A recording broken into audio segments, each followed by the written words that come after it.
कदम बस 4 कदम चलो ना साथ मेरे। જય શ્રી કૃષ્ણ, હું દેવશ્રી અને તમારું સ્વાગત છે આર મેજિક ડેઝ પર. હવે મને ફટાફટ એક વાતનો જવાબ આપો કે હેલ્ધી રહેવા માટે રોજના કેટલા સ્ટેપ્સ લેવા જોઈએ? 10,000, 8,000, 5,000, 3,000, કેટલા? જે પણ હોય કમેન્ટમાં જવાબ આપો. મારા પૂરા નથી થતા. ઘડિયાળ મોટે ભાગે એમ કહે છે બેટર લક ટુમોરો. અને હવે બીજો સવાલ, હેપી રહેવા માટે, મૂડ અપલિફ્ટ કરવા માટે રોજના કેટલા સ્ટેપ્સ લેવા જોઈએ? ઓપ્શનને આપું છું તમને. 10,000, 8,000, 5,000, 4,000, 1,000, કેટલા?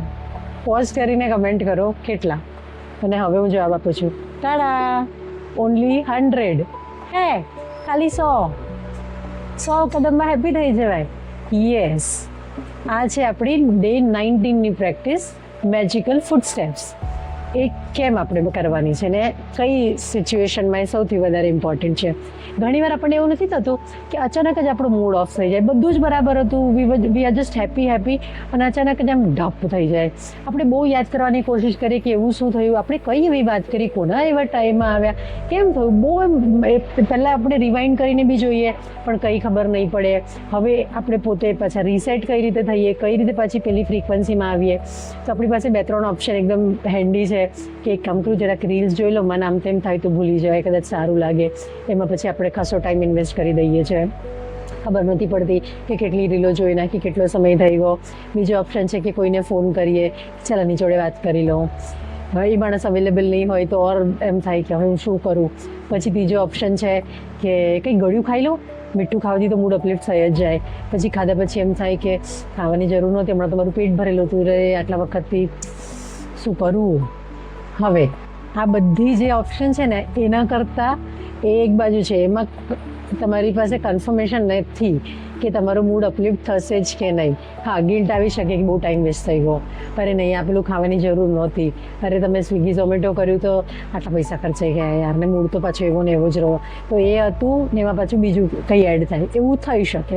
અપલિફ્ટ બી થઈ શકે ને આમાં પાછું એડ બી થઈ શકે કે આ જરૂર નહોતી, વગર ખબર એ કરી નાખ્યું. અને બીજી સાઈડ છે 100 સ્ટેપ્સ. કેવા સ્ટેપ્સ? ગ્રેટિટ્યૂડના. કઈ રીતે કરવાના છે?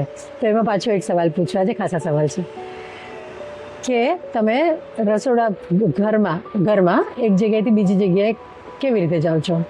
બાઇક પર, કારમાં, કઈ રીતે? ચાલીને.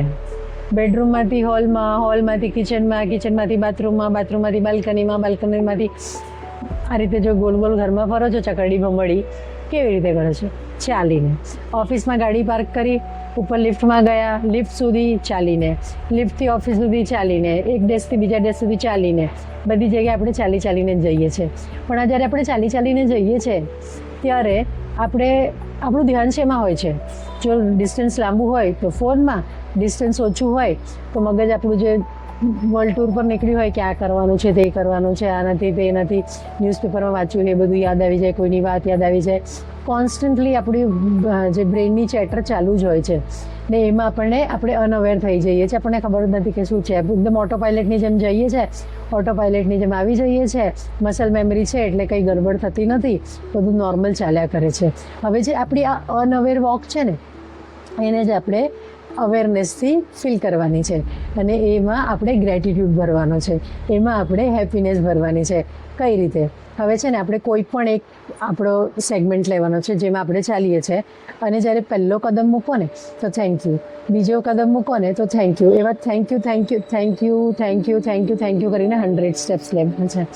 અને આમાં છે ને ત્યાં તમને એમ થાય પણ આ તો પેલું મંત્ર જપ જેવું નહીં થઈ ગયું, જય શ્રી કૃષ્ણ જય શ્રી કૃષ્ણ જય શ્રી કૃષ્ણ વાળું, શ્રી કૃષ્ણ શરણમમ શ્રી કૃષ્ણ શરણમમ વાળું, એવું તો નહીં થઈ ગયું.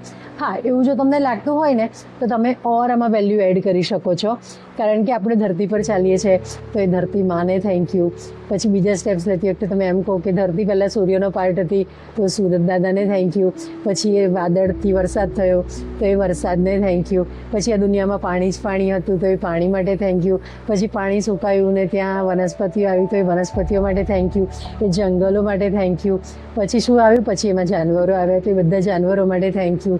એ પછી માણસ બન્યા તો એ માણસ માટે થેન્ક યુ. એ માણસ આટલા કરોડો વર્ષોની એના ઉત્ક્રાંતિ પછી આપણે આ ફોર્મમાં આવ્યા, તો એના માટે થેન્ક યુ. આ દુનિયા પર જંગલો પછી નાના નાના ગામડા થયા, એ ગામડા પછી થોડા વિકસિત ગામડા થયા, એ પછી શહેરો બન્યા. તો એ આખી જે જર્ની છે ને એ બધીને thank you thank you thank you. જે યાદ આવે ને એને થેન્ક યુ કહેતા જાઓ. આપણી પહેલાં જે લોકો આવેલા આ ધરતી પર ચાલીને ગયા એમને થેન્ક યુ. જે લોકોએ આ બધું ડેવલપમેન્ટ કર્યું એને થેન્ક યુ. જેણે આ ઘર બનાવ્યું એને થેન્ક યુ. કેટલા બધા મજૂરોની મહેનત છે આખા શહેરોને બનાવવામાં, બધા ગામડાઓને બનાવવામાં, વિકસિત કરાવવા, એ બધાને ખૂબ ખૂબ ખૂબ ખૂબ ખૂબ થેન્ક યુ. એમ કરતા જો 10, 100, 1000 જેટલા સ્ટેપ્સ, 100 મિનિમમ લેવાના છે. 100 સ્ટેપમાં આરામથી થઈ જશે. તમને જે વસ્તુ યાદ આવે એના માટે ગ્રેટિટ્યૂડ એક્સપ્રેસ કરો અને મૂડ ચેન્જ થતાં જુઓ. તમને ખૂબ ગ્લેડ, ખૂબ હેપી અને ખૂબ કન્ટેન્ટ ફીલ થશે. તો આ રોજ કરજો. આજના દિવસની પ્રેક્ટિસ છે પણ રોજ કન્ટિન્યુ કરજો, તમને ખૂબ મજા આવે. આ મજા આવશે. આ પ્રેક્ટિસ તમે ગમે ત્યારે કરી શકો. રાત્રે કરી શકો જમીને, જો તમને ચાલવાની આદત હોય કે થોડું 5 મિનિટ વોક કરી લો તો એ સમયે કરી શકો. સવારે ઉઠીને તમને એમ થાય કે મારે એમ સવારે બસ શાંત રહેવું છે, જો શાંત રહેતા હોય એ વખતે તમે કરી શકો. ગમે ત્યારે કરી શકો. અવેરનેસ જોડે કરજો, ખૂબ મજા આવશે. આજની પ્રેક્ટિસ કરજો, બહુ ઇઝીલી થઈ જાય એવી છે અને ઇન્સ્ટન્ટલી તમારો મૂડ ચેન્જ કરનારી પ્રેક્ટિસ છે. તો કમેન્ટમાં લખજો તમે આજની પ્રેક્ટિસ કરી.